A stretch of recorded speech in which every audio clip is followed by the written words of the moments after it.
అదేంటాగండి madam గారు, అదేంటాగండి sir గారు, రుచికరమైన వంటకాన్ని చూపిస్తూ నా బాధను కాస్త మీతో పంచుకోవాలి. ఈ ఇంట్లో పనులున్నాయండి, ఎంత చేసినా తరగవండి. ఒక పనికి ఒక పని తోడవుతూనే ఉంటుంది. అందులో పతిదేవుడు, పుత్ర సైనికులు ఏ కూసంత సహాయం చేయకపోగా మరింత పనిని జత చేస్తారు. అందుకే నాకు విపరీతమైన కోపం, బాధ. మీ ఇంట్లో కూడా ఇదే పరిస్థితా? సారు గారు, మీరు ఇలాగే చేస్తారా? ఇందుకే మేడం గారు నాకు అనిపిస్తుంది, పనులన్నీ వాళ్ళతో అన్న చేయించాలి, లేకపోతే జంబలెక్కడ బొమ్మ సినిమాలో లాగా ఏదో ఒక మందును మనం కనిపెట్టేయాలి. ఏమంటారు? ఆలోచించండి. వంట చేస్తూ ఆలోచించండి. మనం ఆలస్యం చేయకుండా ఈ పతిదేవుని విషయంలో, పుత్ర సైనికుల విషయంలో గట్టి నిర్ణయం తీసుకోవాలి. ఏమంటారు? సరదాగా కామెంట్ చేయండి. అదండి, వీడియో నచ్చితే లైక్ చేసి ఛానల్ ని సబ్స్క్రైబ్ చేసుకోండి.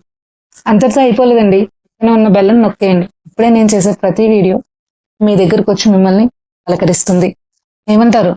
ఆలోచించడం మర్చిపోకండి.